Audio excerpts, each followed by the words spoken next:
Good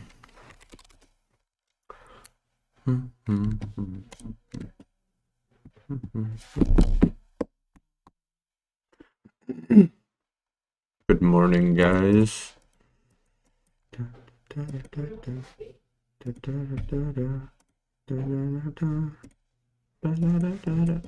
No face cam again today because, well, obviously, no one came into the office yesterday, so no face cam. But once I get it back today, there will be a face cam.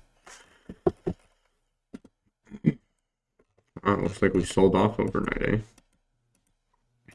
23 points, 133 points. Nvidia held overnight.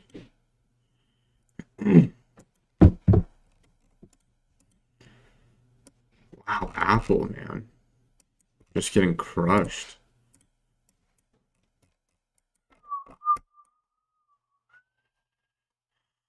Good morning, guys. Good morning.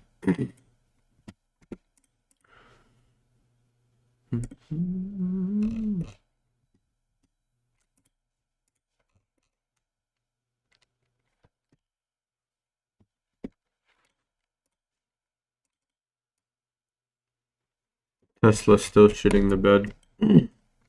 Good on you if you shorted that shit company. Or Apple getting cucked. Amazon cucked. Dude, these chip stocks just don't fall, eh? So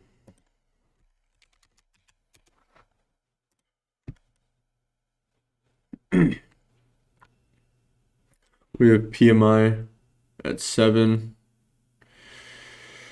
So best to just wait till then before making a decision. Yeah.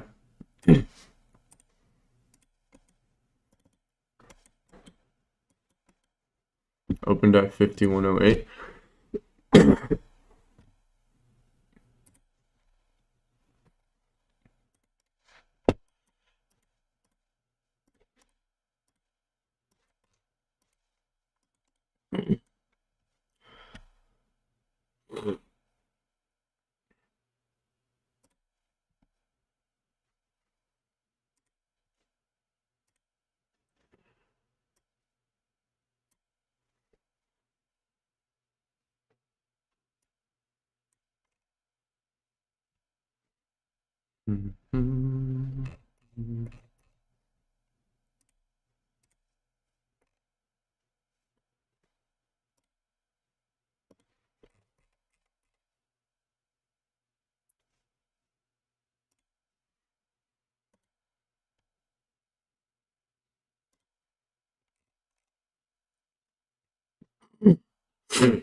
Alright, 5100 seems to be the biggest.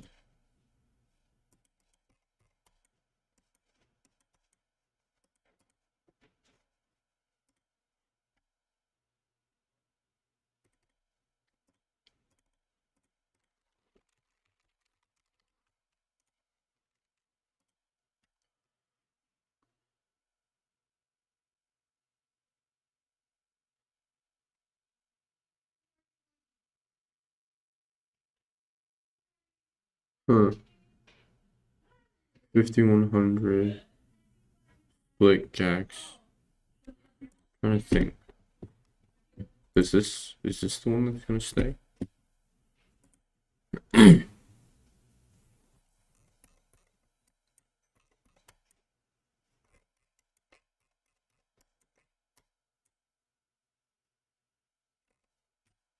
I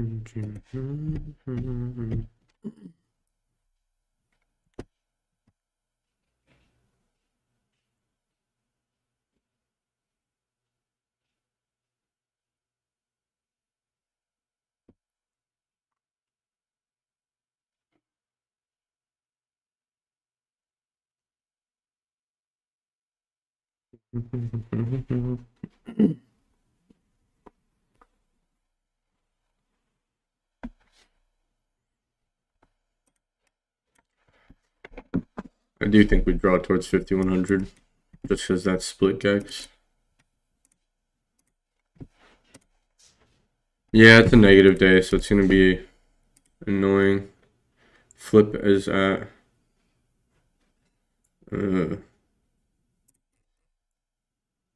that's negative. Flip at 30, but you also have this kind of random 5140 bar, so.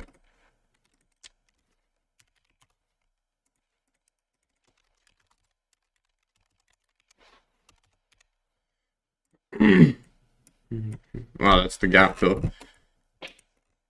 Okay, that's to wait for the data to come out.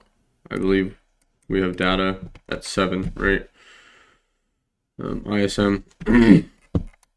Oh god, I hate neg days. I can't really define a range.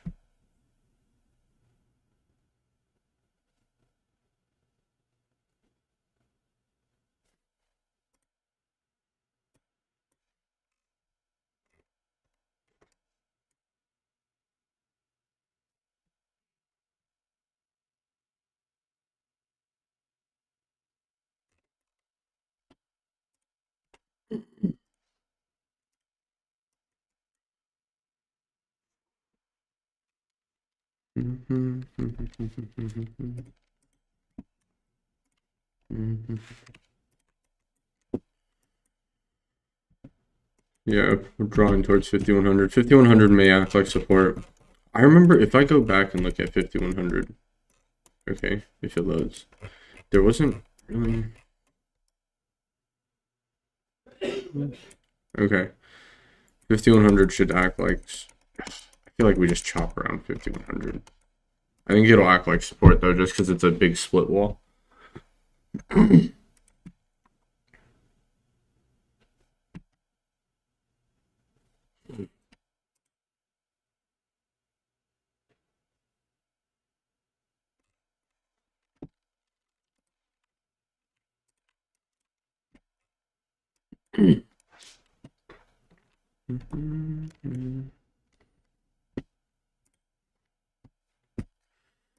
Negative day.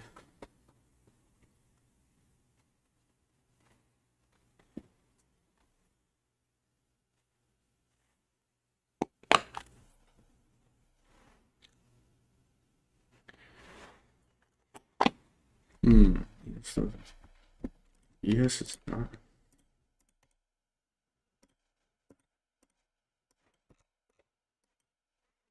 NQ dumped already. Yeah.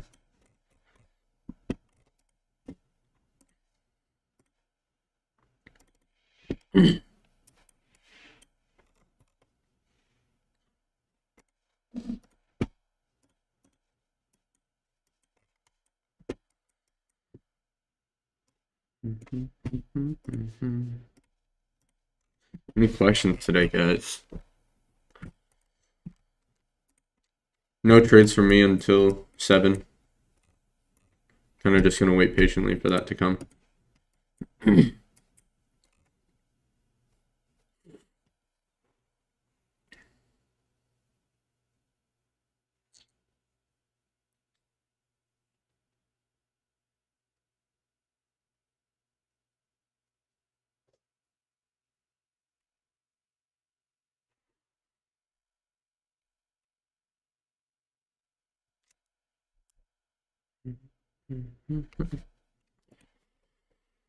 No questions, man. Does everyone kind of know what they're doing nowadays? Let me check main chat.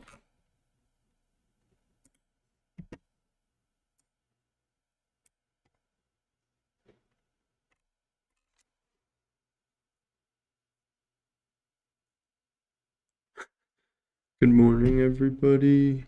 So many good mornings, my goodness.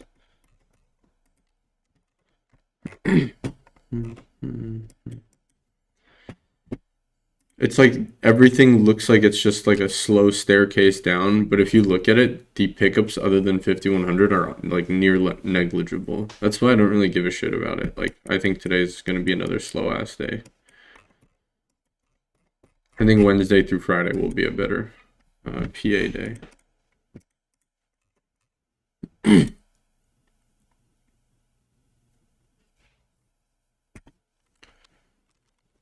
We're all getting better at listening to you about being patient. Yeah, I mean, that's a big part of it, is like waiting for the right setups to come. So it's like, if it doesn't come, then it doesn't come.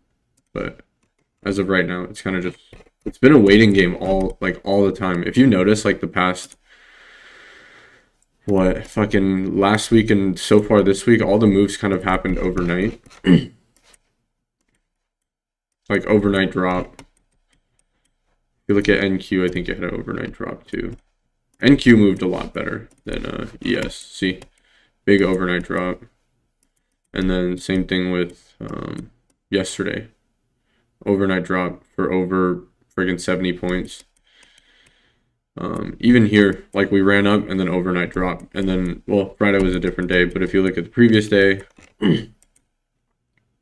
overnight pump, right? All the news has been like overnight drop, and then push back up. All the good moves have been overnight, in my opinion.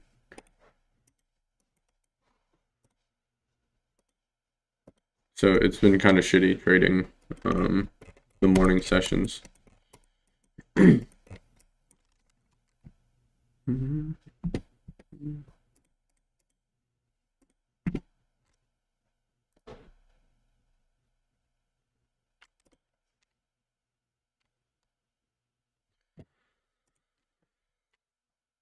Vital services PMI 645. Is that what it was? I think so.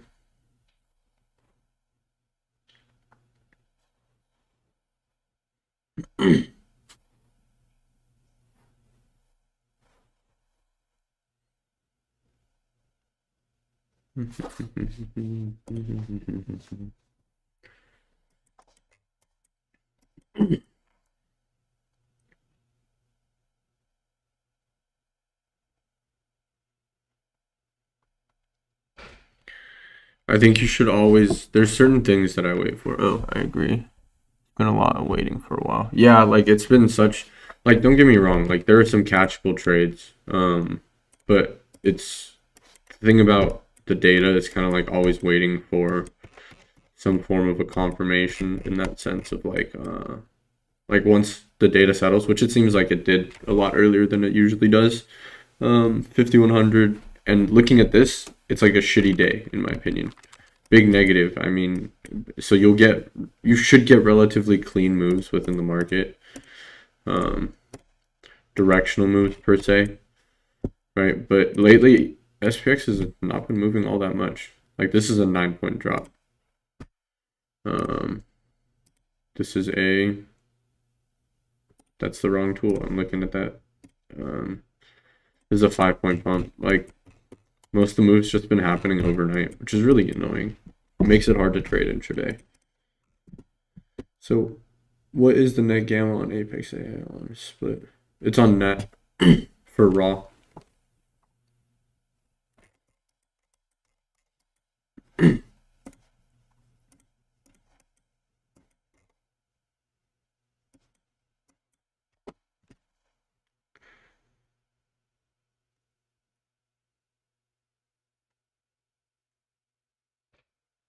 I don't know if Geos got scoped out that move at 12 yesterday.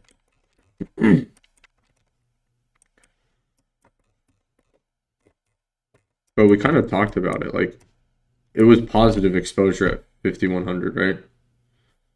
Or 5150, sorry. It was positive at 5150. And, like, everything that I've taught you guys goes upon shorting and longing positive bars. So if you're shorting a positive bar at 5150, that was like the perfect move all day yesterday, right?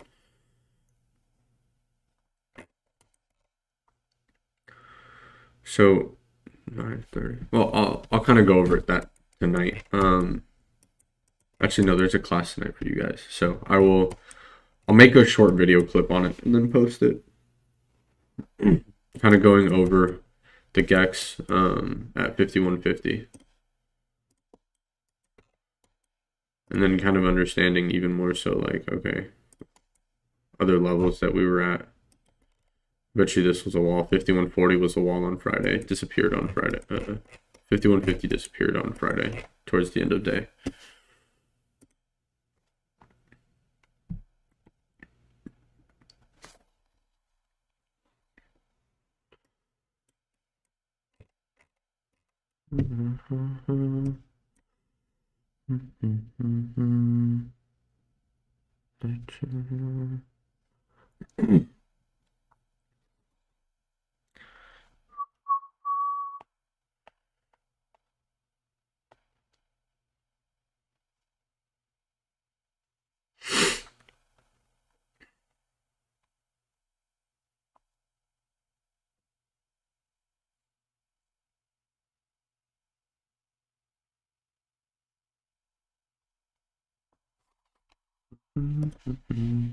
Do you ever trade overnight? I have been trading overnight, but I should stop. Trading overnight, in my opinion, is like not beneficial to one's mental sanity. I think you need a break from the charts. But I've been trading overnight just because it's been moving a lot more. But then again, I also, yeah, it's just been moving a lot more. But I've made a note for myself to not trade overnight, or else I don't get a break from trading at all. So it's kind of just a sit and wait game, sit and just trade the AM sessions. I think, okay, trading is like a job, right? So you have to treat it like a job. If you're working from 6 a.m. to 1 p.m. and then hopping back on work from 3 p.m. all the way to like 10 p.m., then it's like that's not healthy, if that makes sense. Like I'm trying to maintain longevity within this, so it's like treating it as a job is essentially the whole goal, where it's like it's just not necessary to trade overnight. Like don't get me wrong, I think you could have, there's so many things you could have played like today or yesterday even, like with the market chopping and video ran up like same. I've been swinging calls and puts on IBK overnight has been the most. Yeah, overnight has always like, or not always, lately has just been so volatile in comparison to the intraday. I think NQ overnight is a lot of good moves. So that's why I've been trading overnight. But I told myself today, like literally today, that I'm not trading overnight. Fake breakout. How does ES look?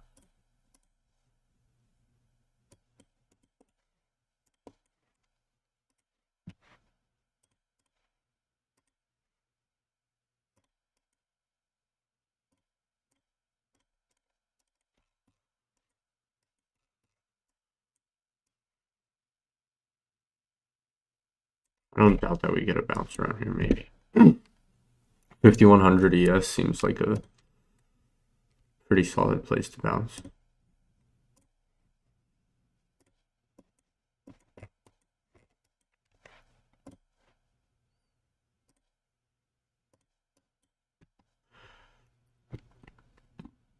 What's the new data set you guys have been talking about? New data set? I don't, so if you don't know by now, I don't really deal with like creating the data. I mostly just stream, make sure the classes are going well, right? That's sort of my role in all of this. In terms of data, that's more so Geo and Mitchell. But Geo is also looking to create Gex Plus for those who don't, or for those who want to do their own research into that.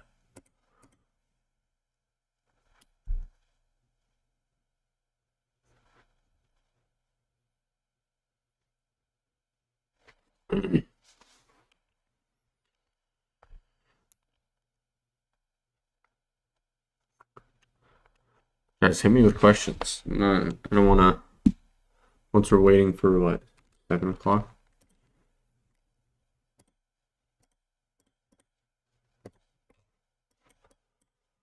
Hold on. Actually, I forgot to look at something. What is Gex Plus? Gex Plus is like a combination of Vana and Gex to create Gex Plus.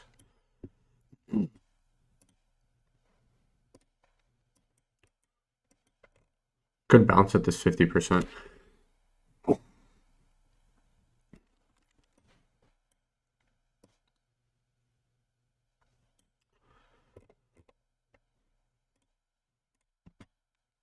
Yeah, Gex Plus is just a combination of Gamma and Vana to create another calculation called Gex Plus.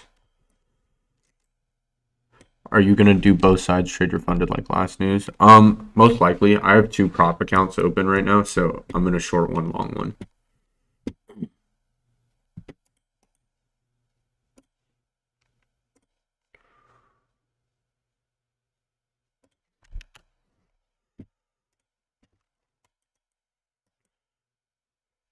Why does AOI keep switching to 50-35? I don't see any other chart down there.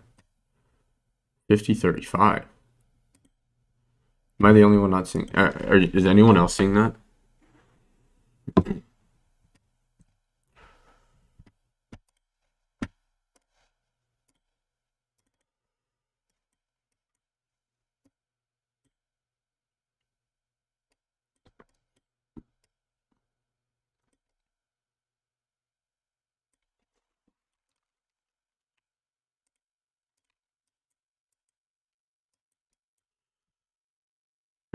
Oh, there it is. That means that just data hasn't settled yet, so kind of just waiting. Once again, I do think this data is the one that's going to settle. It's like yours isn't updating. Well, I think mine is updating, and I saw it earlier. Yeah, like right here.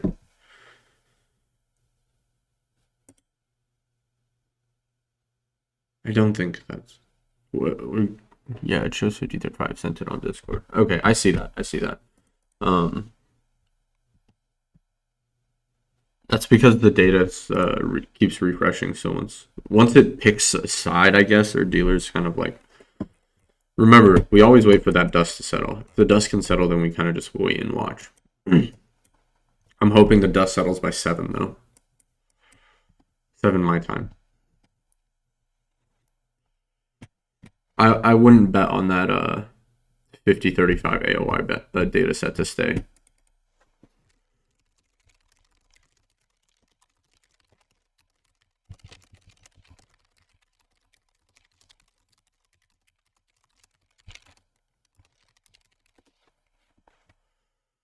No, yeah, I know. Guys, I know. You just gotta wait for the data to settle. Once the data settles, you can kind of make a decision.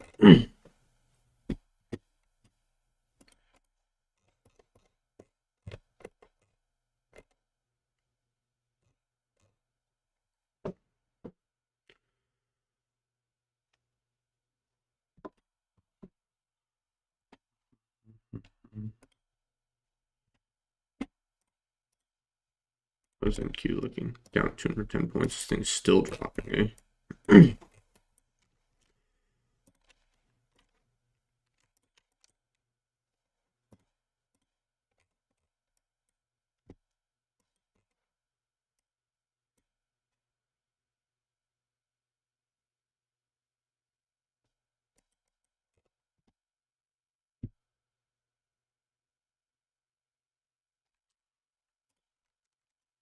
Call me crazy. Never mind. Just got violated.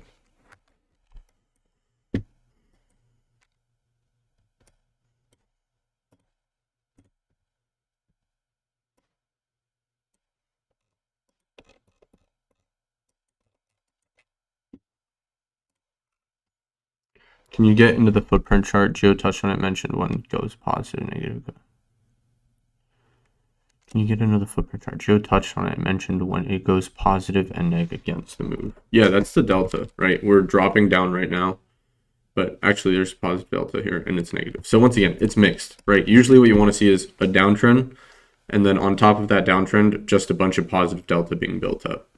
Then you'll get that move up. However, it's mixed, right? So it's, once again, I think it's a shitty day for SPX. We did say the draw would be to 5,100 because the split is there.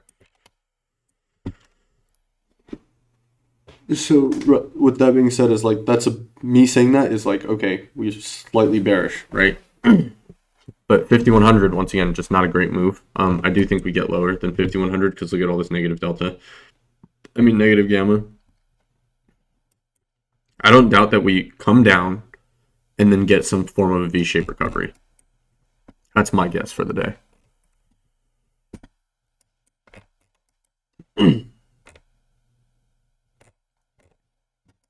Charm and Vana are at practically negligible amounts too, so that's not a very good sign for like a good move. Data comes out in 6 minutes. Let's see what happens.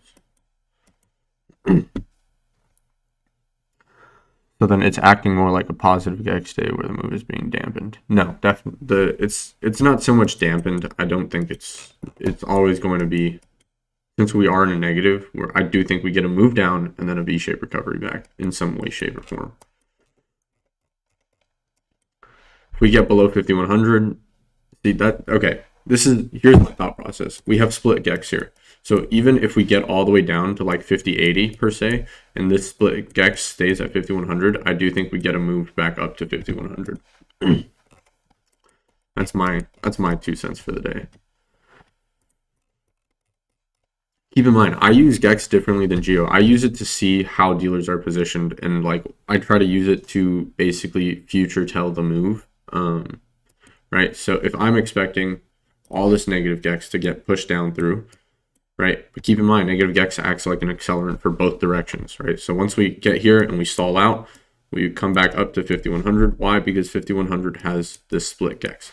But keep in mind, if we come down to this point right here, right? If we get down to whatever, 5080 or whatever, right? And 5,100 stays split GEX, this is like that OPEX day where 5,100 was the biggest exposure. And if it stays, then I do think we get a move back up to 5,100.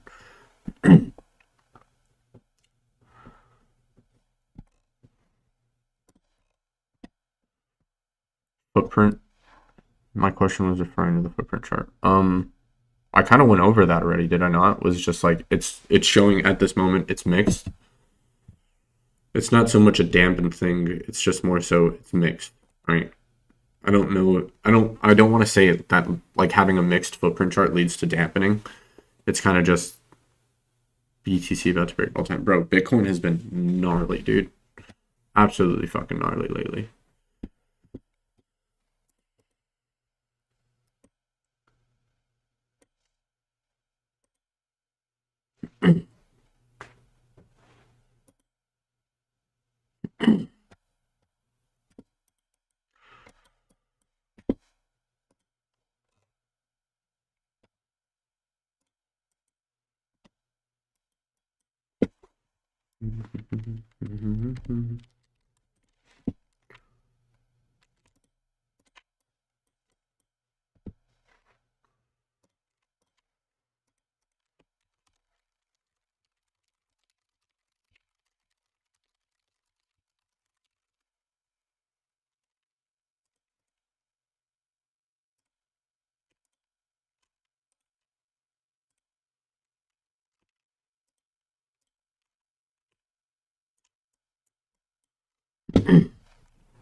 I do think we get a move up first though, before bouncing at that 5100. Are we not?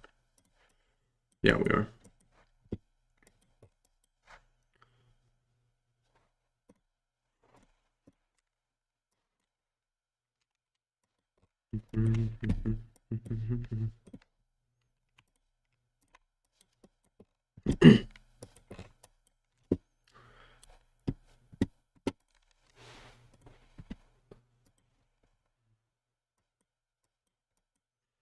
Two minutes.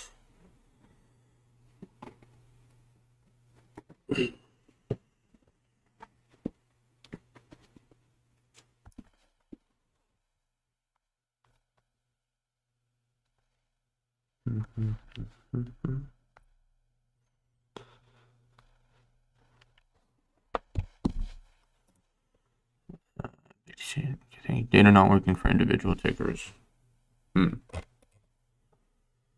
I'll check after 7. I want to see what the data shows before the move.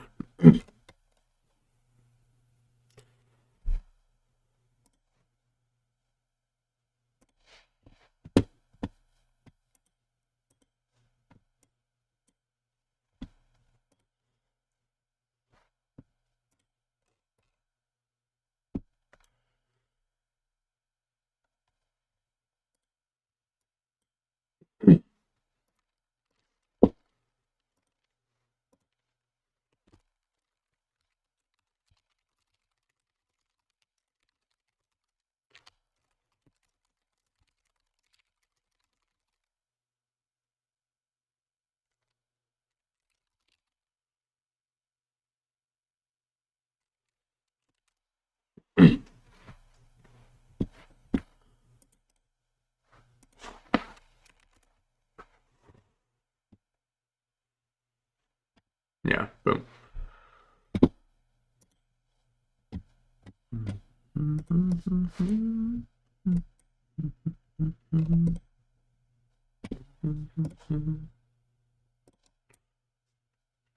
If you manage to get in longs on ES or SPX, watch for this level here. The 17.5 on ES. Low volume node plus equal highs.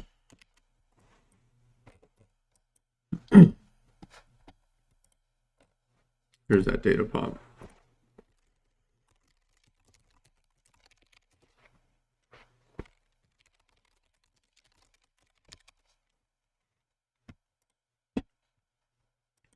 Nice.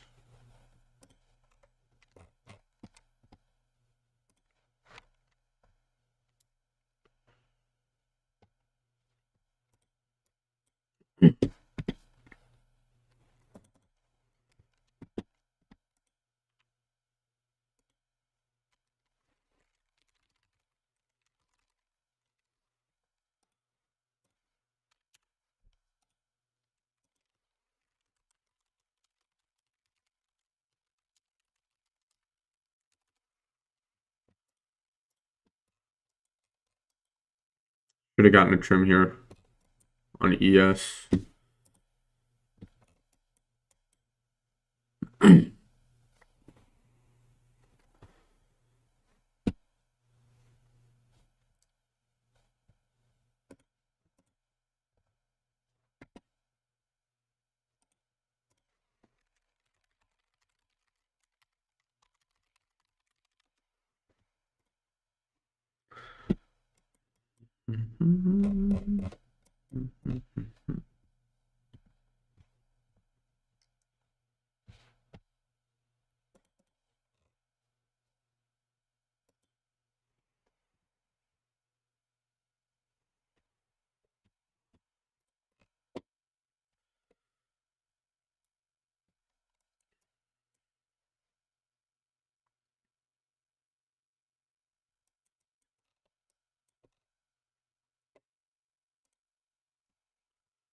Nice little pop from data.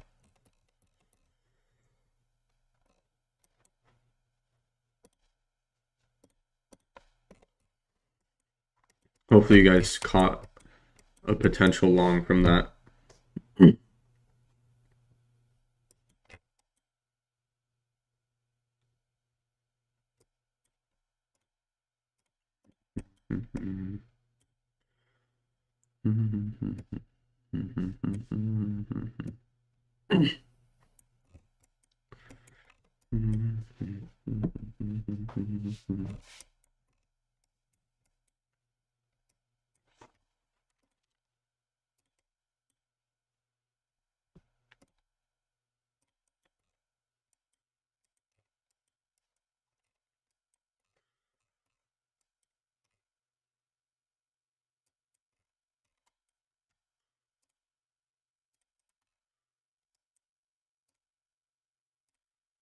If you took a long, these are your trims on ES.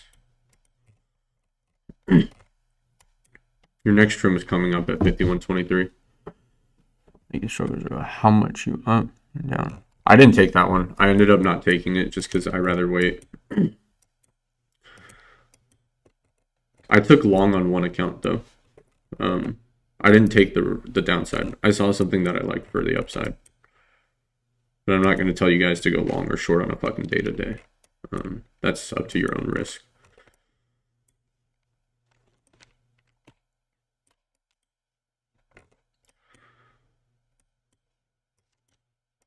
My stops are at break even here though. I trimmed here for 5 points, and then my next trim is up here. Stops at break even down here.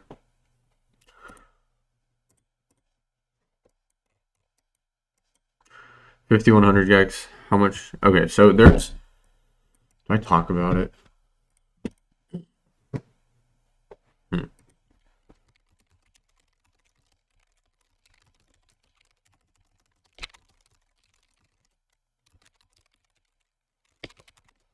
Bitcoin new all-time high. Phantismal.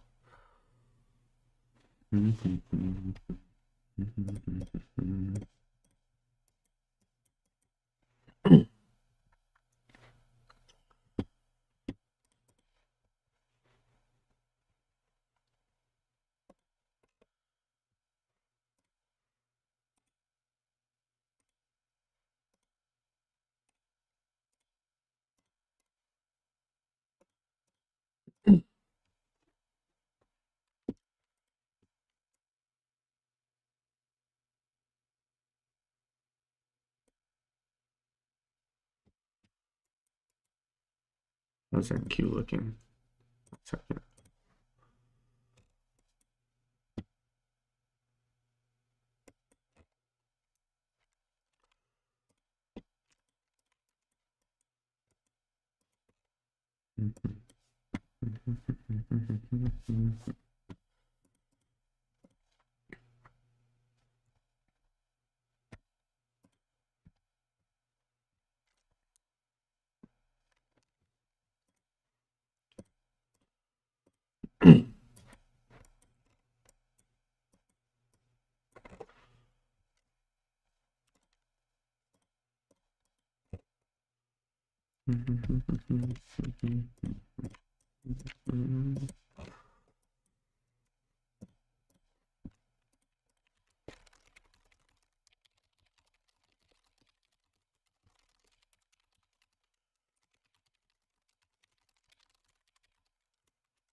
I'm about to get stopped at break even on those. There's 120 pots. 5120 pots for resistance. Most definitely. It is a big bar, so I do think we about to get stopped at break even on those.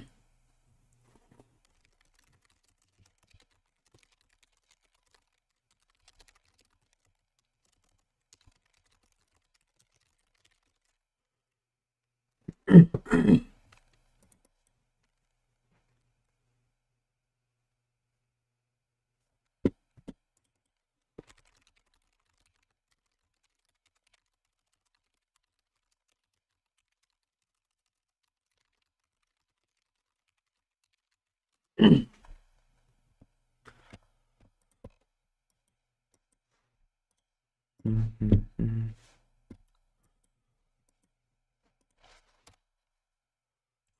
from this move down. Nice, dude. Good catch. Rejected perfectly on that fib level too, which is kind of funny.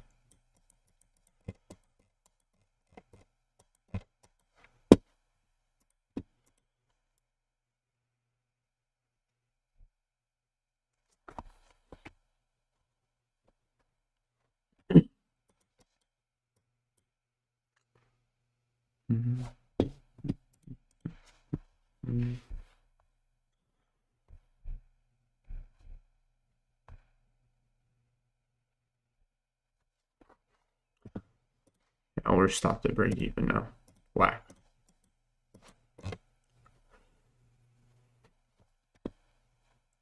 Might just bust down through 40, 50, 100 right here. Army man, I would trim 5100. It even wouldn't mind trimming here.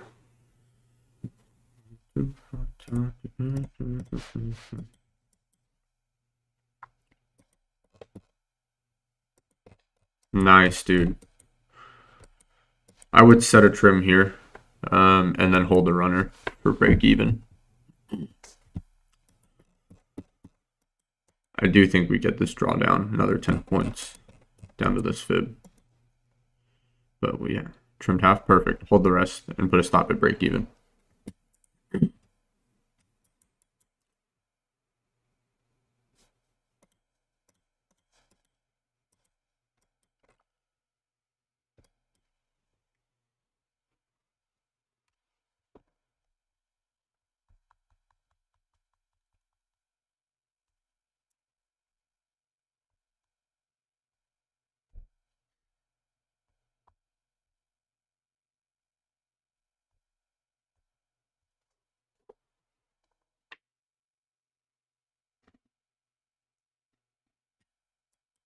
$5,100.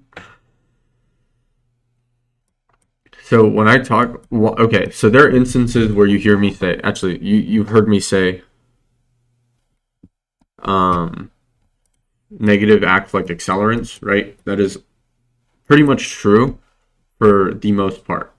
When I see something like this, though, and this is why I think 5100 will act like support, is due to this split kex, right? So this is what, okay, I hope that makes sense, where it's like, yeah, it's negative, but if it's a split gex, I'm always hesitant on, I guess, following the very basics. I think split gex walls like this, where you have sort of like this big, I guess, positive and negative, right? Like this. This to me looks like, I treat this majority of the time, if not all the time, as support and resistance, even if it has a huge negative bar like this. The only time I don't treat it like that is like if it's just a pure negative bar, but that's not the case here. So that's why I don't really like taking it like that, or treating it like a true negative bar, if that makes sense.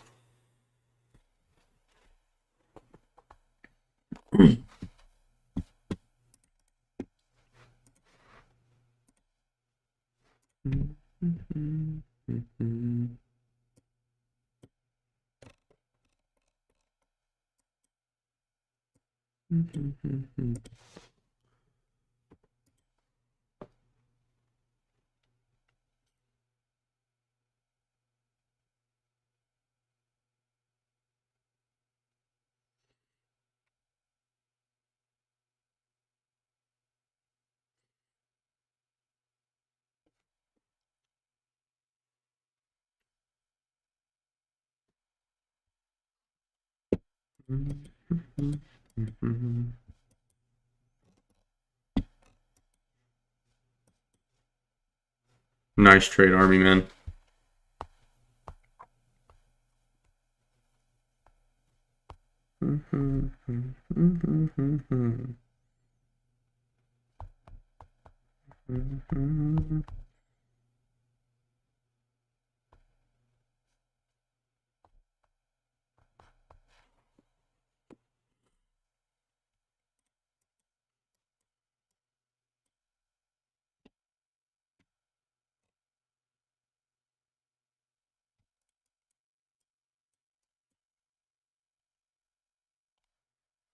No problem, man. I mean, that's all you. That's all you. Um, I didn't tell you to go long, or I didn't tell you to short the absolute fucking top.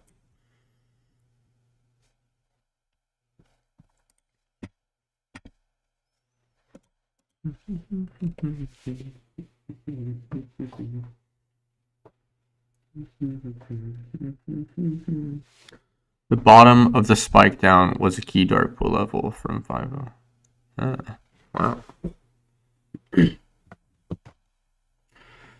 Dark pool does come in handy. I personally almost never look at dark pool, but I should probably take a closer look.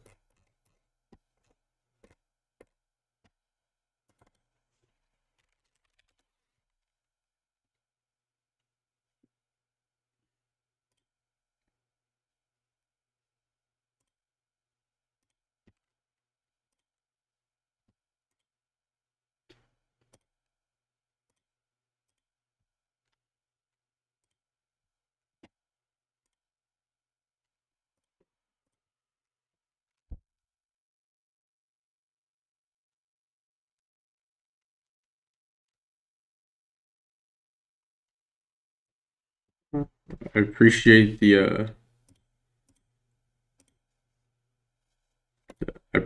thanks. Okay, so this is sent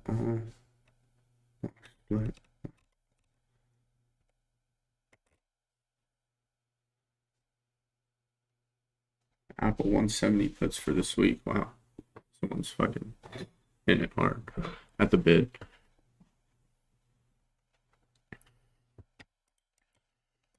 I do think we draw lower.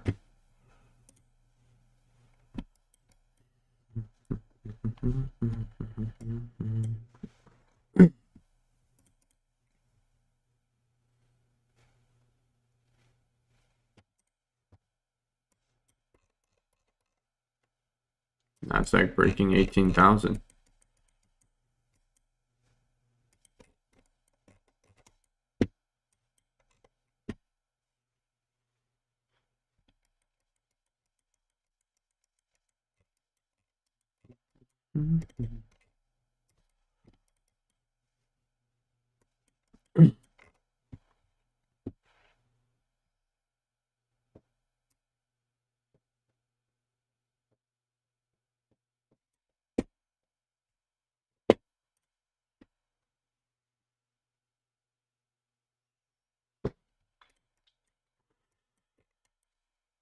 I mean, that's like the best. Like everyone always like wonders, like, oh, how can I implement the data right away, right? And Army Man is a perfect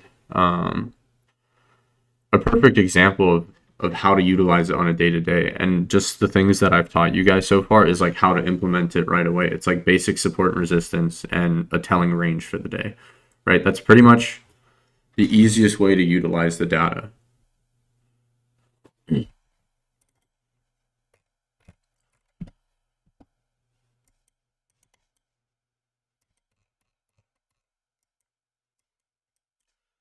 This would be a wild long. When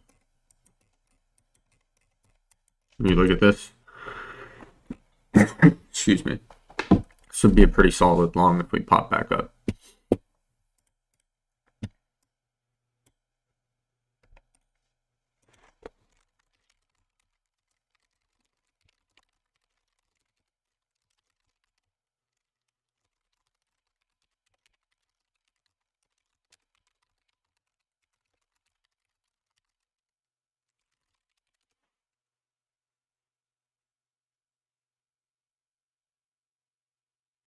Yeah, I think keeping it simple is like the whole is way more beneficial than everything. Is someone asked, is Mitchell fatty? No, fatty is fatty.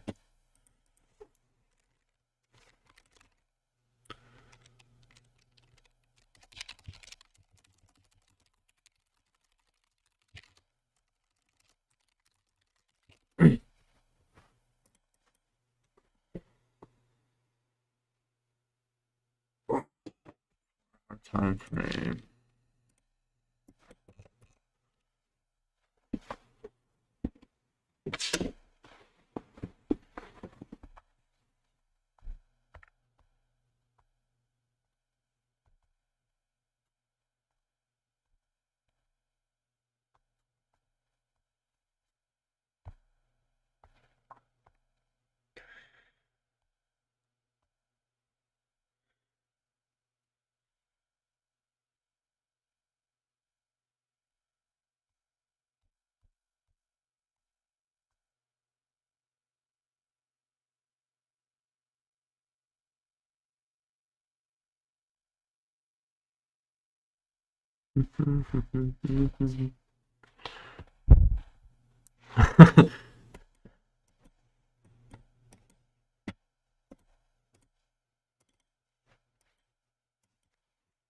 Nice, drawing lower.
NQ's already down 300 points for the day. Wild. How do you identify potential bounce level here? With negative exposures, it's kind of tough. This is where I end up relying on volume profile or fibs. Right, that's pretty much it. With negative exposures, everything's kind of acting like an accelerant, right? So it makes it a little bit tougher, especially now that we're not towards 51. We're not at 5100 on SPX. With that being said, as I said, right, fibs and volume profile kind of lead the way for identifying flip points or reversals. So I do think this will be a pretty decent area for longs of some sort.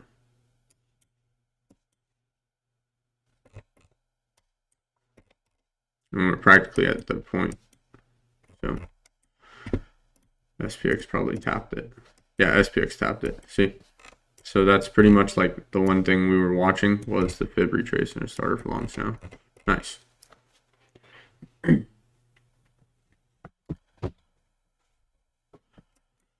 Yeah, I think so. There were Gio made this, or he didn't make this content because, or like we haven't produced it, but there was a segment when we were talking about trading, and it's like, how do you not lose?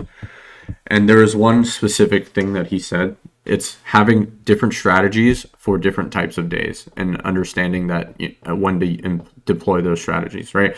On a negative day like this, where there isn't a clear bounce point, for me, what I do is I utilize fibs and I utilize volume profile to find bounces, right?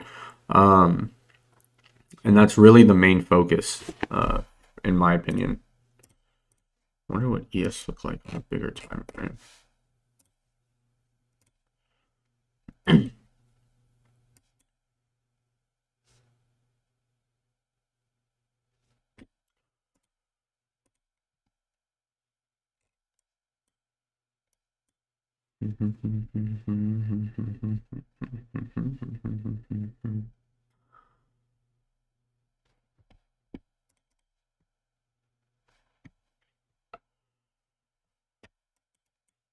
Yeah, trading wall to wall is probably like one of the best things to do. I do think ES draws down to 88, 89-ish, like right around this area.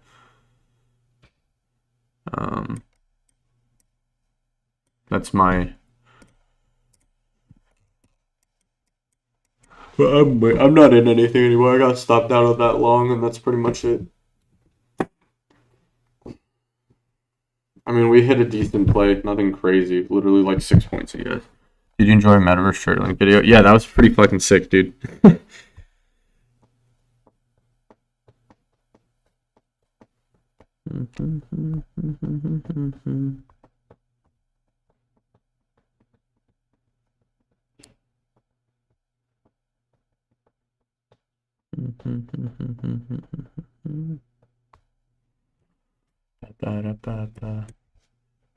Not window to wall.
Catch previous. Refresh.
$5,100 on de-adjusted. Bottom flip is at 50.80. And we have a big bar at 50.80. I do think we draw down to 50.80 today.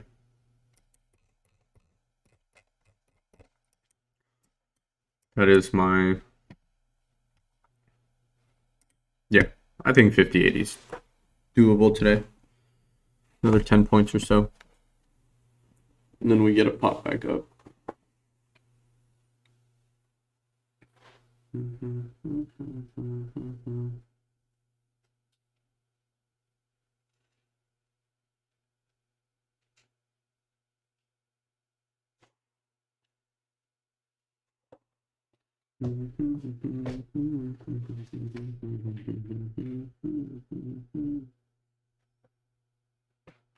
Hey people, thank you guys for tuning in.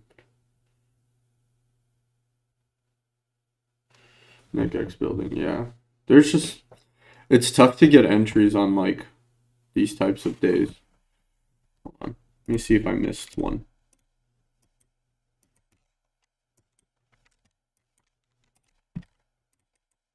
Missed this one, that's for sure. You can already see it, yeah. Even if you were to take it from this high. Even if you wanted to take it from this high. Maybe even this high. No. But fib-wise, the draw, this one makes the most sense to draw.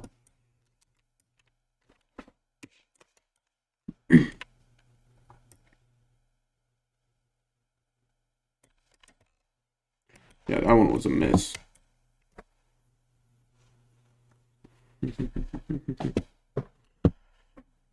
50, 40, 45. That's hopeful. 45 or 35, 40.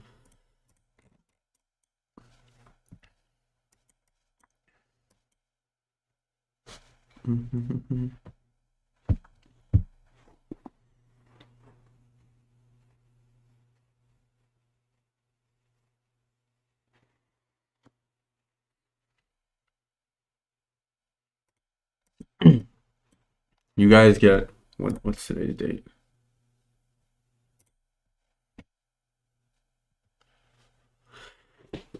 You guys have this week and next week where I'll be on stream, and 18th for the rest of the month I will not be on. For the rest of the month I will not be on.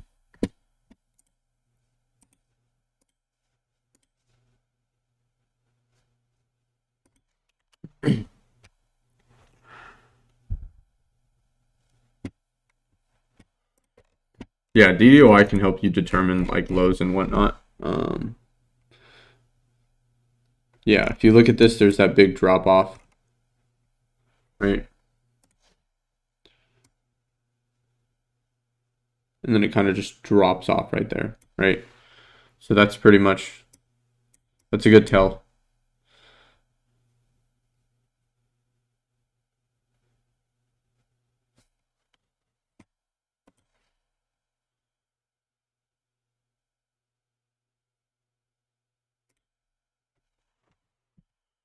Yeah, I'm going on vacation, so I'm gonna be gone. I'm debating on streaming on the 18th because my flight is at 8 p.m. But I also have I'm going to USC for a guest lecture on the 18th in the morning, so I don't know if I'll have time to stream.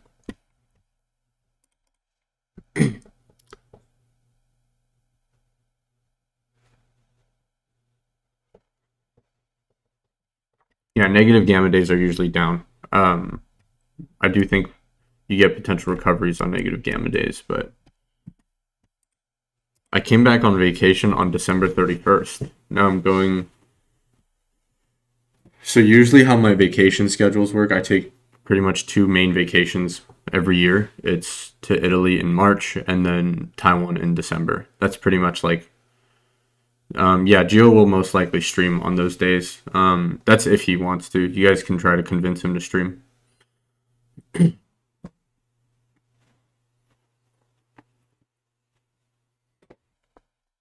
Guys, it's not like you need a stream in the morning to make money, right? You have all this, like, you have all the classes from me from what, the past like 3 months, right, of repetitive teaching the same things over and over again on the strategy that I use and how to utilize the data the way that I do. So it's like you don't even need, like, now with me, and I kind of avoid negative days. Although you get bigger moves, they're just not as defined, and I think having something defined is a lot cleaner. Yeah, we're drawing towards 80.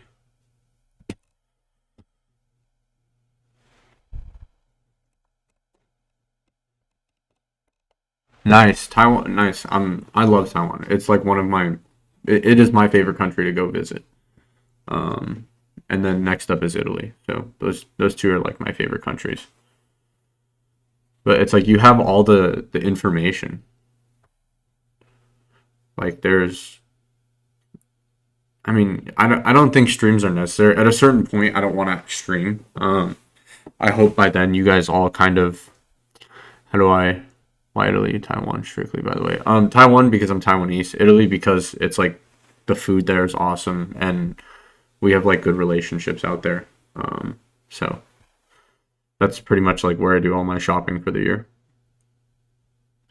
Once a year, I do all my shopping. Everything, any of those bigger brands are all cheaper out there. So that's why I kind of go out. Like when we go out there, it's just once a year shopping.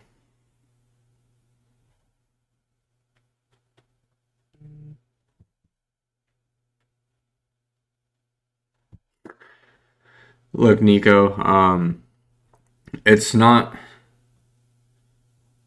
it's gonna keep going, and then by the time you enter, it's gonna start moving up. No, I'm just joking. But it's look, if you miss the initial entry, I usually don't enter. If I miss that initial entry, I just say fuck it. There's more opportunities. Like what that's how I prevent myself from I guess FOMO and stabbing into it. It's like Friday. I was in longs in the beginning of the day, and I thought I thought me catching 80 points on NQ was a lot, and I was like, yeah, that's pretty good. Then it just kept going like another fucking 300 points. So it's like it is what it is. So it's at a certain point, you understand like the moment you enter is probably be like after you missed your initial entry, the moment you enter is just going to be FOMO. So you may as well just fucking sit it out.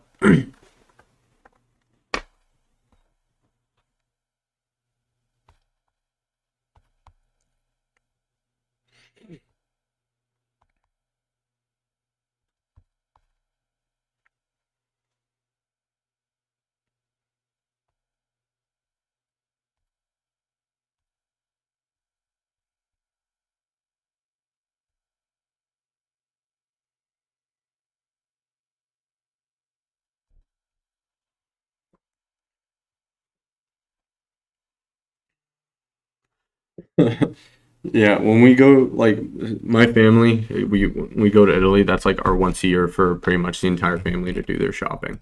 So, well, at least for like me, it's my once a year. My mother shops like fucking crazy.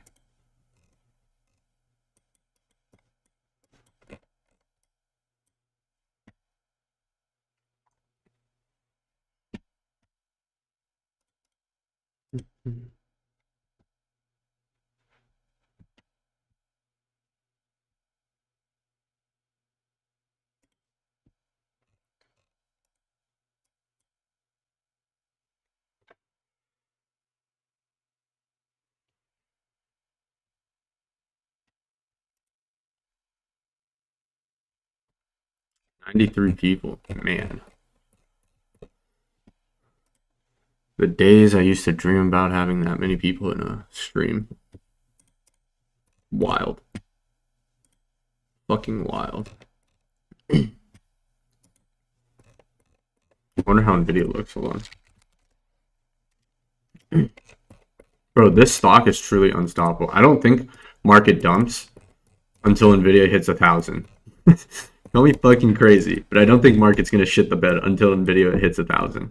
Just for the shits and giggles, like only 120 points, $120 away from 1,000, like very doable from its highs specifically.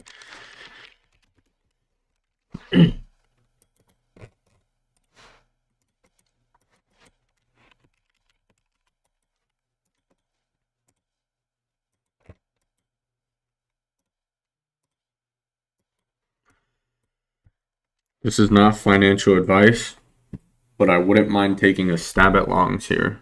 Stop loss would be a candle close, like a 15-minute candle close below this one.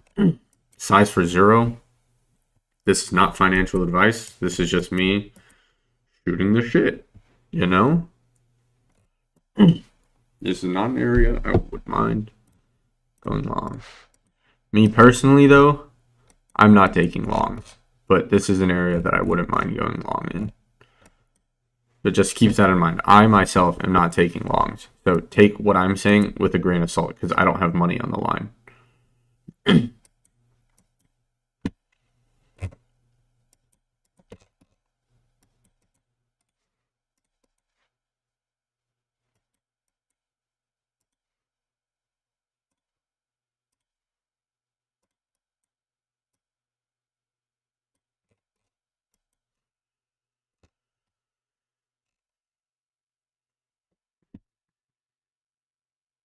Last all-time high was in yesterday. Japan index price hit all-time high because we. Wow.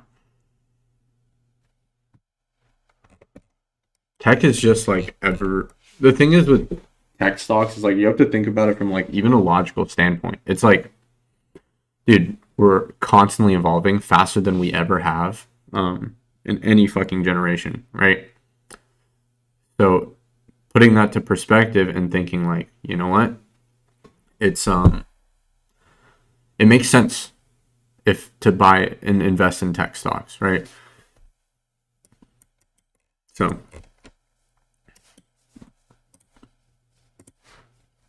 wow, called it right on that candle, eh? Let's see. Yeah, this area on SPX, I guess that 80 area is an area I wouldn't mind going long in.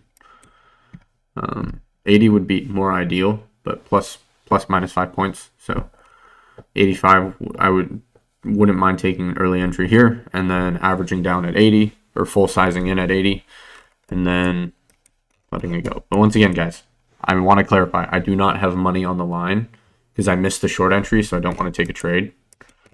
Because for me, I was leaning short biased and I missed the entry, right, on ES. That was like a picture perfect fucking entry right here, which is annoying that I didn't see it at the time. So now it's kind of just a waiting game. I mean, there was also this short entry here.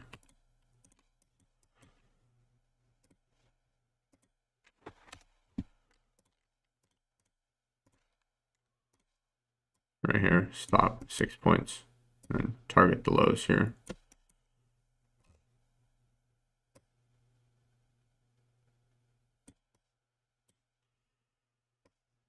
Next target would be down here.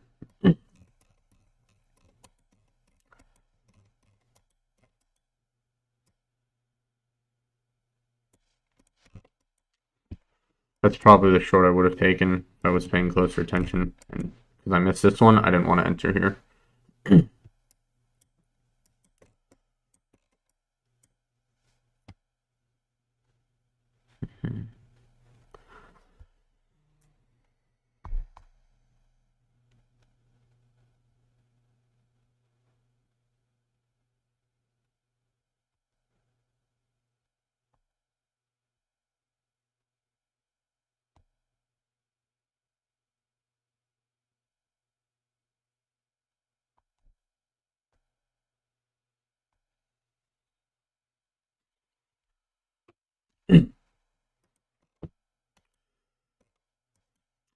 Did anyone take the non-financial advice? Did anybody take that non-financial advice? Hey, do you know why Liquidos doesn't stream anymore? No, I do not. Okay, take it from someone who streams pretty much every day and took 1 week off. Like, we've streamed every day since the new year, except for last week, right? So that's almost 2 months straight. It's fucking tiring. Like, it's exhausting. Like, I think, I mean, for those people who always want a stream and like as even like, how do I put it? Signal businesses that stream, like, I gotta hand it to them. If they stream every day, good on them. But like, most people say they're gonna stream and they don't end up streaming. Pretty much, like, they say daily streams, blah blah blah, but that's not always the case. I took a financial risk based on your non-financial advice. Nice one.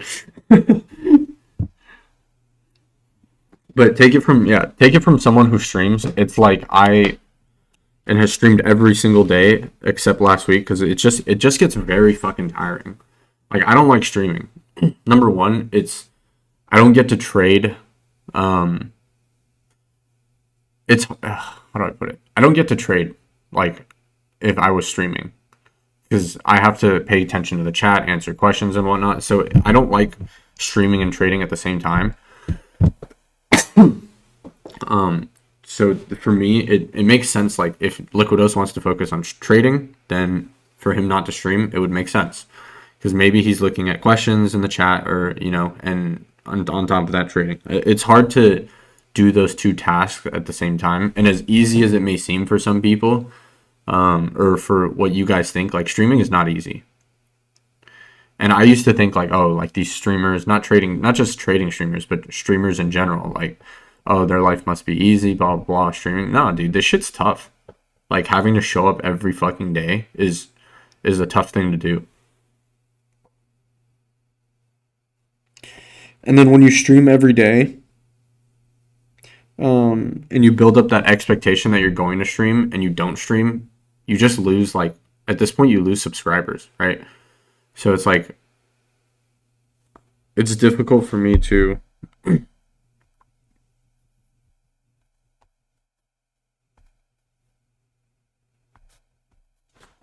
but yeah, do you guys kind of get what I mean? Any sort of teaching online is twice as exhausting as teaching in person. Yeah. Do you guys kind of understand what I'm saying? It's like, it's hard to stream, especially if you have like 92 people. And on top of that, like the last Friday that I streamed, we took an L, right? Remember? I thought we would bounce, or it was one or the other. I thought we would bounce at 5100 or some shit, or reject 5100, and we took an L.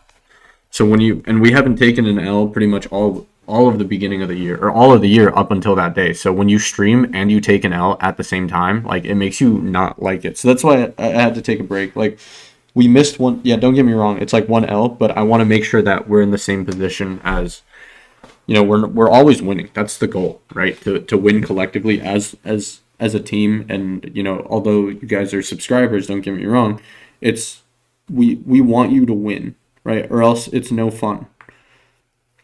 Like, Gio and I, the reason why we bonded so well in the beginning was because our goal was to help people. Our goal has always been to help people. That's why if you were in the Telegram initially, everything was fucking free, right? At a certain point, we can't front the data cost for that long. So it makes it tough to I guess, and I mean, you guys have seen the data cost, right? I'm not sitting here like, oh man, it's cheap, No. January was $33,000, right? February was like, I think like 20 grand or something like that. So it's like, it's not cheap. So at a certain point we had to start charging because the amount of time we were putting in just didn't make sense. But yeah, to stream and to take an L in front of 90 people, that's like, imagine you're giving a speech to 90 people and your fucking pants drop, right? Or you find out later that your fucking what do you call it? Your zipper wasn't up or whatever.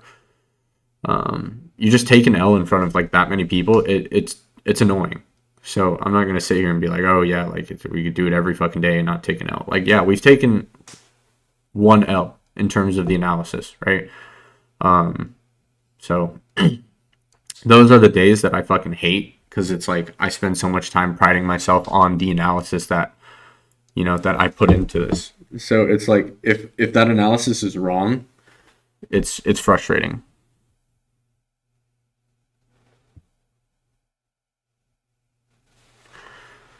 No, at a certain, like, I liked streaming in the beginning. It was fun. It also, the thing about streaming that most people don't like is, yeah, I mean, everyone takes losses, don't get me wrong. It's just frustrating when you're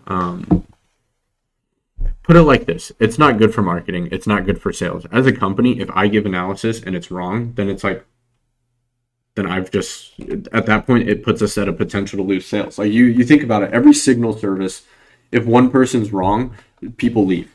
Or if they're wrong for a day, people leave.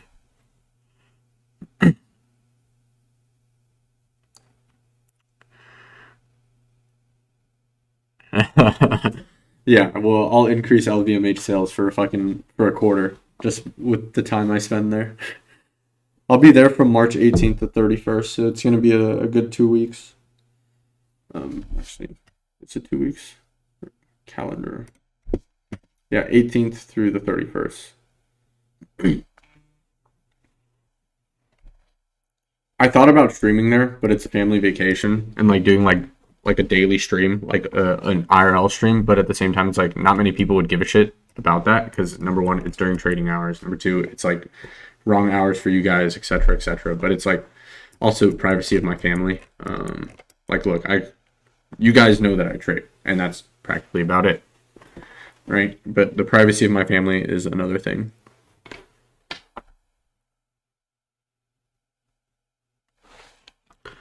It's not so much it's look, if I interpret the data wrong, that's on me, right?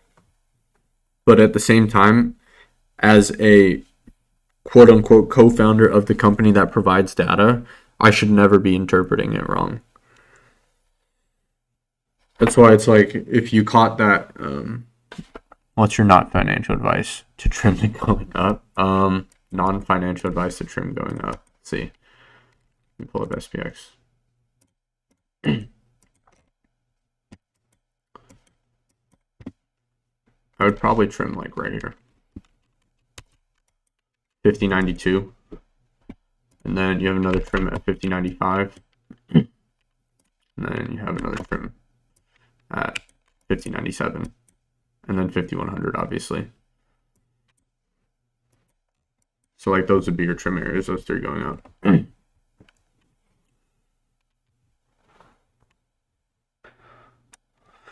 Okay, so with Vana being at 0.2 or negative 0.2 plus minus 0.2, it's like my with Vana, it has to be, it's always going to be strongest at 0.2, right? There is no okay, so let's draw that out so you guys can understand that a little better, right? The Vana impact or Vana curve is something like this, right? So the peaks are at 0.2, 0.2, or minus 0.2, and then this is 0.2, right? These are considered those peaks. Why? And they're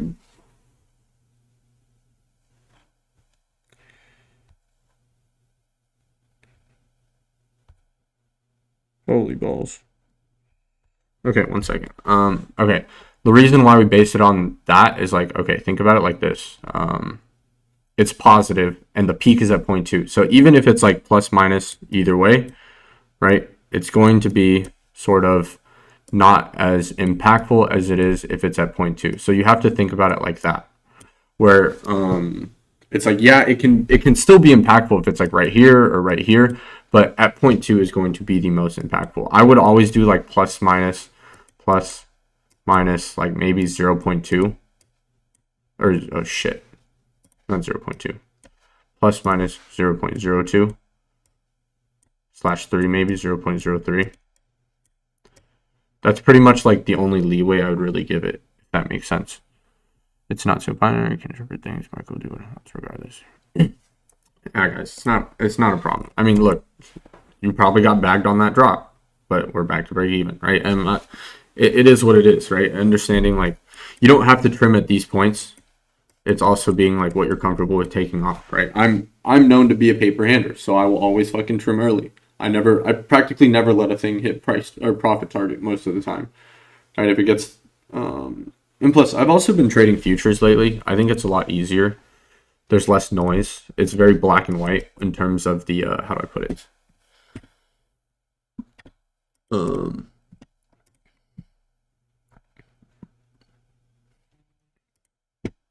Sorry, I was reading something. What was I saying? I lost my train of thought, damn it.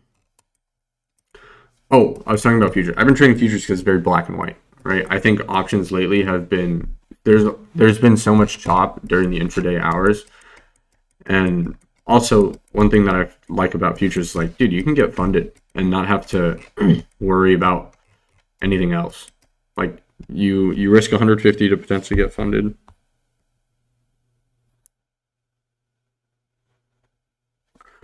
Sorry, there's a long ass message from Mitchell. But yeah, with that being said, it's more so black and white. There's less noise and you risk very little if you can get funded, right? Like I use Top Steps. It's like $149 to get funded. I got my first payout and then now I'm like, this account's kind of getting shit on. It's only at like 7,000 equity after that payout.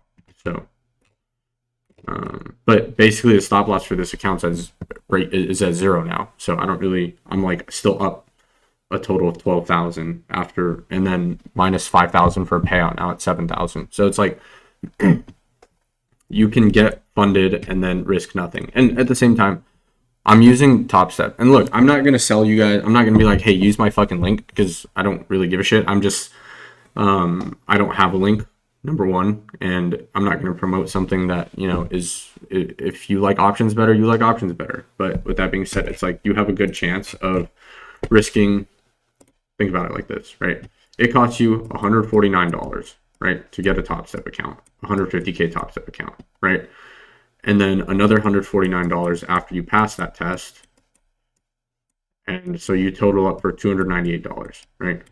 To get a 150K funded account. And even then, if you trade smart, if you trade like a normal human being and not like what I've been doing on that account, which is why I've been losing so much lately on that account, it's like I was up and then pretty much back down. Like it went, like the high of that account was like 21,000 before a payout. And then I took a 5K payout and it was at like 16,000, but now it's at 7,000. So it's the one thing I never liked about futures. So my biggest con with futures was that I don't have as much discipline when it comes to futures. Like I will sit there all day and trade, literally all fucking day and trade. And it's not good, right? And that's what it goes to say, like, as I was speaking about earlier, where you want to treat it like a business. You work from 6 to 1 and then you go do your shit, right? Like I have to mentally remind myself every single day, okay, in the morning I stream and trade. And then after I stream and trade, I do more TL work on the side. And then after I do TL work, I go to the gym, I go home, and then I go for a quick walk around the block, and then I read 5 pages of my book, or 5 pages of the book that I'm reading. And that's like, those are the things that are mandatory to do during the day that I have to do during the day. If I don't do those, then I pretty much get, doing those things prevents me from being an absolute, like, not productive human being on a daily basis, right? But back to like the prop firm, you risk $298 for unlimited potential. Think about it. And you guys can see I spent a total of $1,600. I have the number written down here. 1639, right? This is total that I've spent on Top Step, but I got paid out $5,000, right? So it's already covered. And this was like, I passed the account in 7 tries because I was full porting. I basically, like, this was okay, actually I can talk about it now. I posted a while ago, but I deleted it because it's like, I don't know if I want to talk about it because it's kind of stupid. But what I do is I look for a 1.5 RR trade. And all you need to pass is 2x of these 1.5 RR trades. Why? Because a 1.5 RR is 4,500 profit with a 3,000 risk profile, right? So this is how I pass those tests in 2 days. This is it. Literally, this is it. 1.5 R trade, either daily max loss or profit, one or the other, right? And it takes 2 days to pass. This is why I said you need 2 of these trades. And that's pretty much it. I go 10 lots and I risk $3,000 or I make 4,500 in that day. Next day, repeat. And it's going to take you a couple tries, right? Let's say you fail the first one, or let's say that first trade hits daily max loss. So 4,500 or 3,000, right? And let's say you hit 3,000, right? This is the one that you end up hitting. You lose on that trade. You still have on that not 1K count or 150K count, you still have $1,500 in stop loss. Now what I do is I look for a 2R trade, right? So I risk 1,500 on that account to make 3,000 and then bring back the day, right? Now let's say you bring back the day. Now you rinse and repeat. Now you look for another 1R trade or 1.5R trade. That's 4,500 or 3,000, right? This can take up to, meaning you could pass this in 2 days if you nail 2 1.5R trades. That's pretty much it.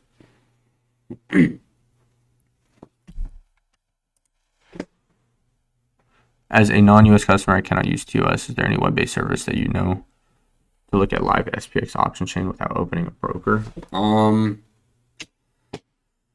Webull.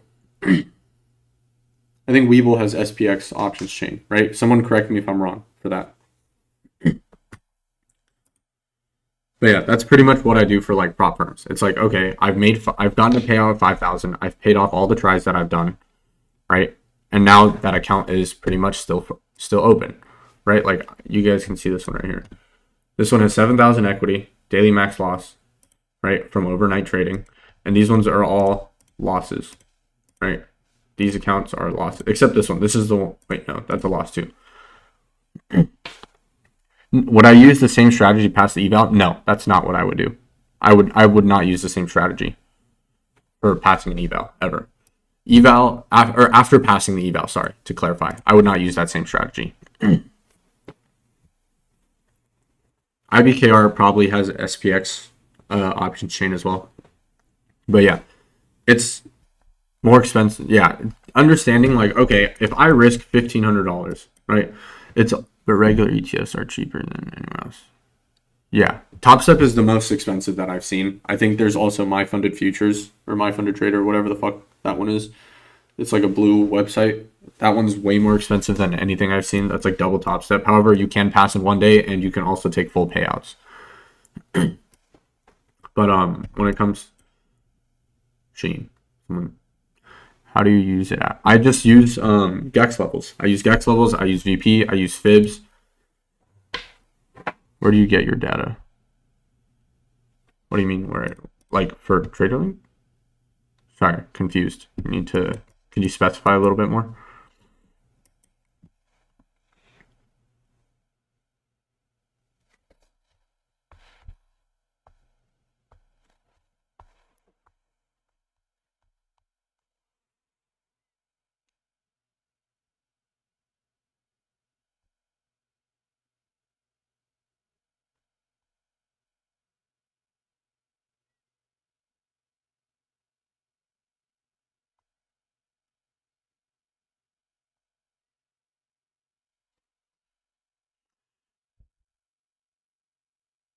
No. That was back then. When Gio and I were running things, we got our data from Gio got his data back then from Goldman Sachs, and then we changed it because it was way more expensive than just getting raw data. Then we pay Oprah, we pay Polygon, right? Oprah was like an $18,000 bill in January, something like that. And then on top of that, you have CBOE that we pay for raw data, etc., etc. Like you can do, like I think Gio may have talked about it, but like you can get all this data, right, by yourself. But it's about the computation of the data that makes it, quote unquote, better and more accurate, right? We have Geo, or we have a Geo, right? If you can find another Geo, by all means, go ahead and start your own version of Traderlink, right? I'm not going to sit here and be like, you can't do it. You can. It's just the barrier to entry is very fucking high. It's expensive. You have a ton of competition, right? If you were to start your own, you'd be competing with us. So and like to put it to perspective, it's expensive. I'm not going to, like, it's very expensive. And it's not 40K expensive, but January was $33,000 or some shit like that.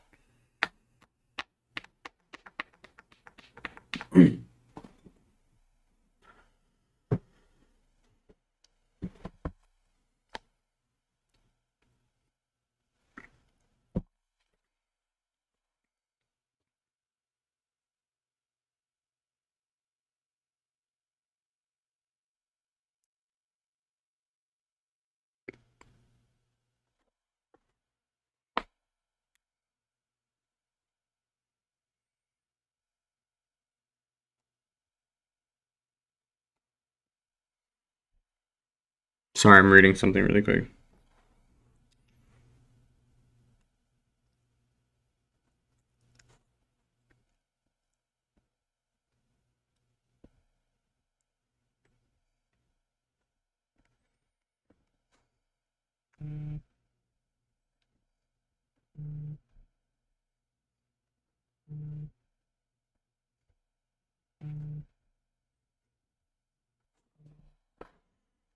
But it's 8 o'clock. Usually 8 o'clock is my sign to get off. Actually, I can wait till 8:30. I think 8:30's. I usually trading times. I would prefer to trade from 6:30. No, this was in total.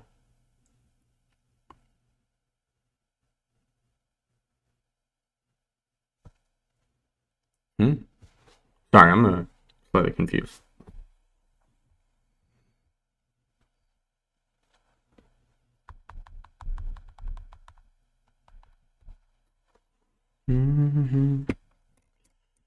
But yeah, if you haven't, like, I guess there's things that the brain not working. Sorry, brain just shit the bed. We come back up 1 second.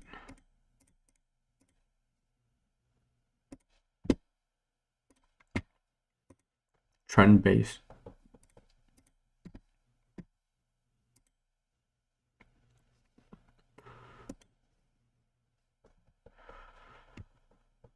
Whoa, a lot of noise.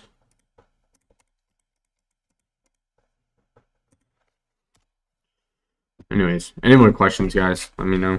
I'm kind of just reading some things right now from Mitchell.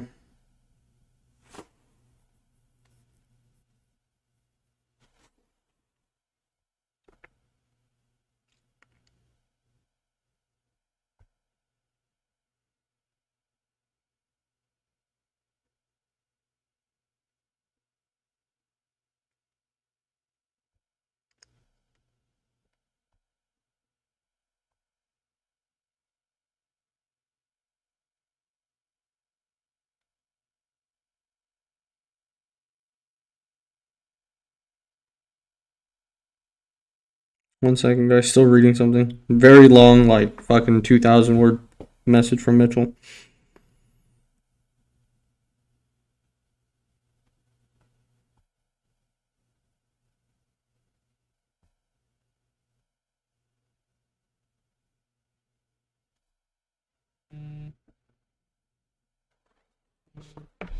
Okay. Anyways, I'm back now.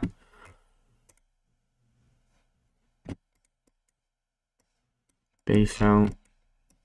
I think we propel up and then we rocket back down later. This is my analysis for today. Since we came down, I think we go back up and then we potentially go lower. But, right? There's a big but here. I do think we have a very good chance of potentially going higher from here. Why does it keep doing that? Okay. From this low to this high. All right, this is the main thing we're watching, or I'm watching.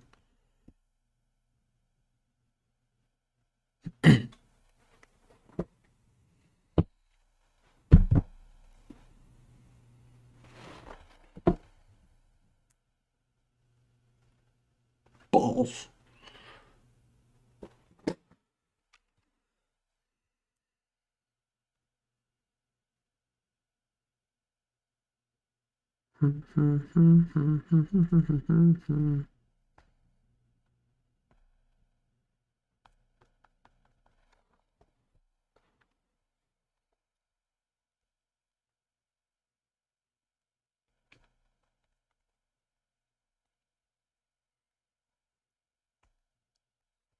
What's NASDAQ looking? Can we invalidate that? Dip or no? Ooh. This not looking as hot.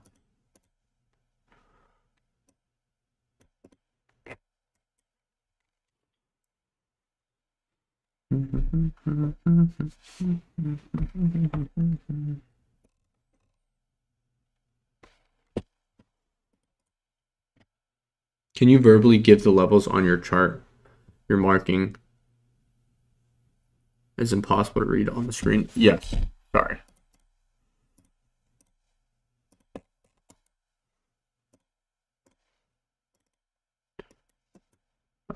These levels are. I would wait for actually.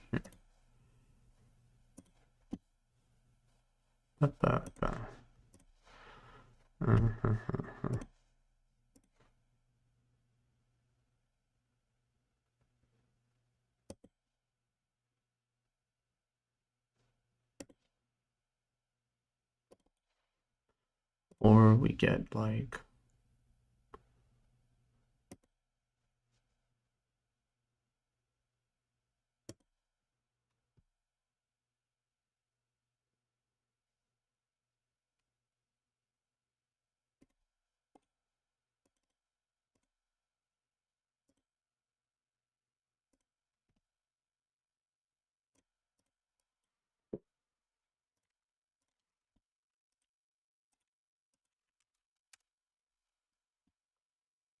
There. That image should have levels marked in two different scenarios. That's pretty much like what I'm watching. As for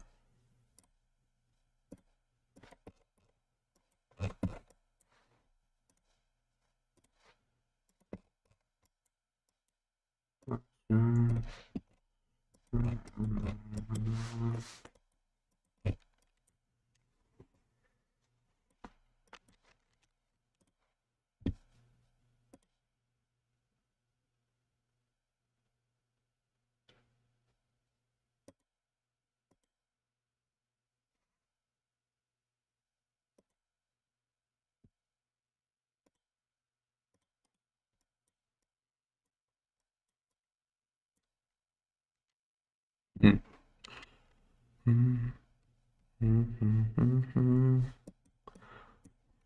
Sorry, marking out some levels.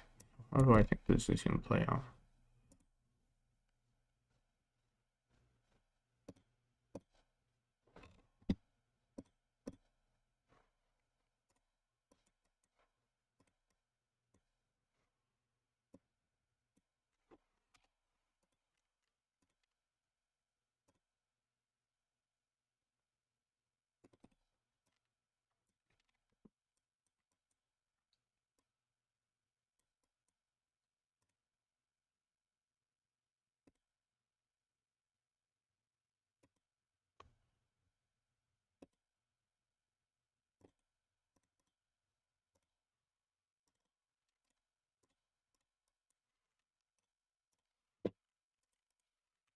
Okay, that's those two things. That second image is of ES. ES is playing with fibs and playing with VP. That first image that I sent in the Discord is focusing more on intraday. We'll see which one plays out. I do think we get it back to 5,100 though. I think that's the play for today. We'll see what happens. It could just go fucking lower. But I do think we go up. But we haven't also tapped 5080 yet, so that is also, I guess, another path we can potentially get 5080 and then bounce back up to 50%.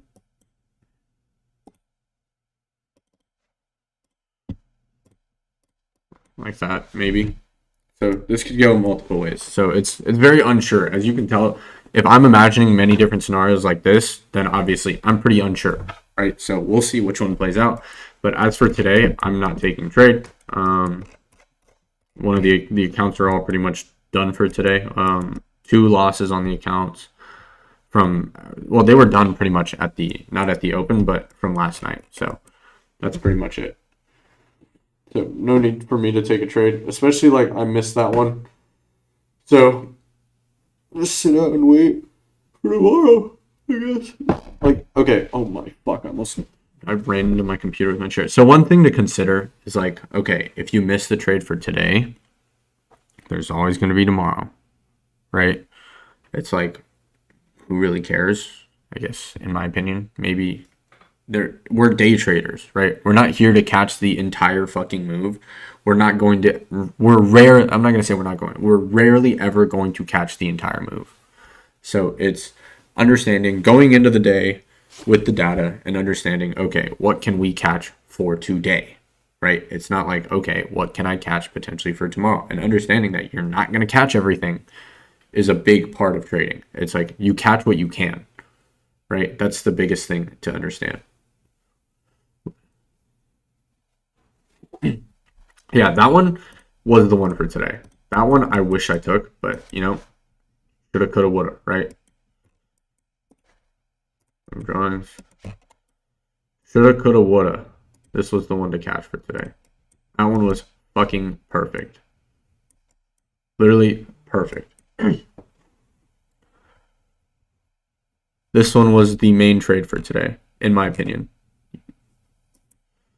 This one was the fucking one for today, sadly. Once again, even if you drew it up here from this most recent high, that was a perfect tap, right? Usually I go like this because it's the most recent swing high, right? So like that one, if you were to go in a 2 minute, you can see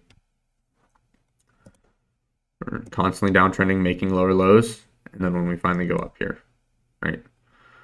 This one would have been like that, right? If you were to draw it, this one, you would have caught this short too. It's understanding where to draw the fibs that makes it really important. It's like swing high to swing low. That's the most important. All right, if you look at this action from today, so far, if we get that move back up, then you draw it from here all the way down. Right? Swing high to swing low.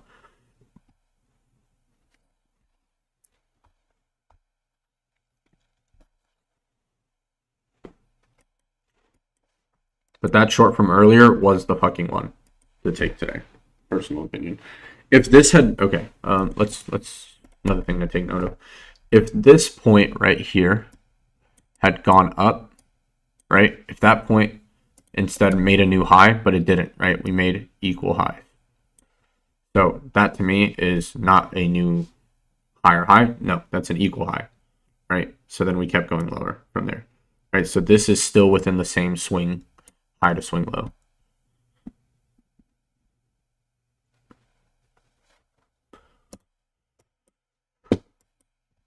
But as of right now, this is why I like futures, right? Or have been liking futures. Number one, prop firms, very low risk.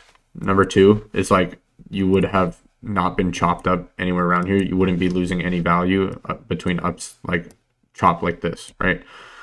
You're losing with options, you're losing value to theta and drops in vol.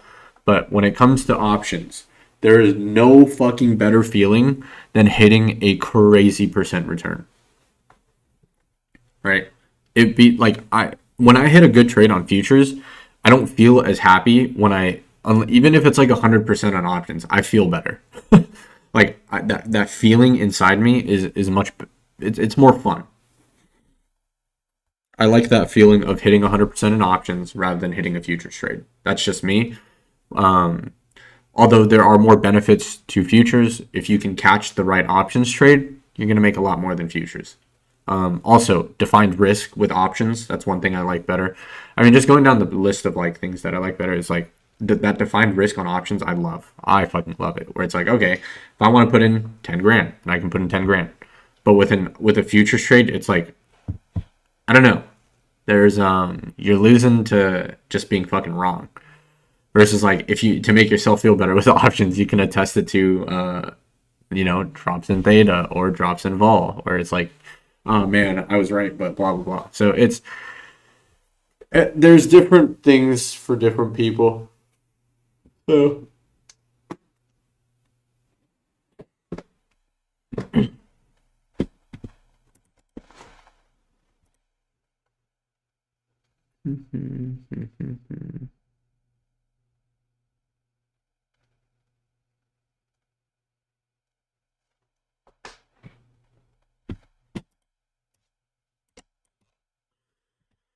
there are no more questions. I'm going to end the stream here and eat some food before I start working on some other things. So give it another 2-3 minutes. If there are no more questions, cut the stream. Hopefully you guys enjoyed it today. I know yesterday's was cut short because of the Wi-Fi issue.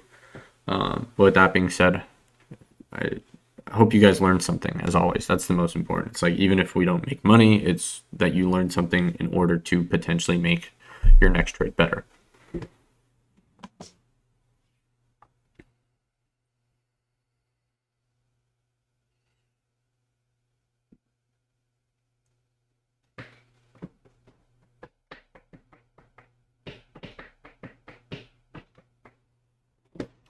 Total vol is very low. What does that mean? That the sensitivity to implied volatility is near negligible. That's what I want to say. No problem, man. I'm glad you guys are always tuning in. It makes me happy. Like I said, it's like, dude, the days I used to dream of streaming for like 90 to 100 people it's here now. So it's awesome to be able to do what I do and to have, this many people also enjoy what I do. One day we'll be at 1,000. On my mama. One day we'll be at 1,000. Yeah. All right, guys. Cutting the stream. Thank you guys for tuning in. Appreciate it. All the support as always. And you already know. I bet you guys missed this. Don't forget to keep moving forward. Thank you, motherfuckers, for tuning in, and have a great rest of your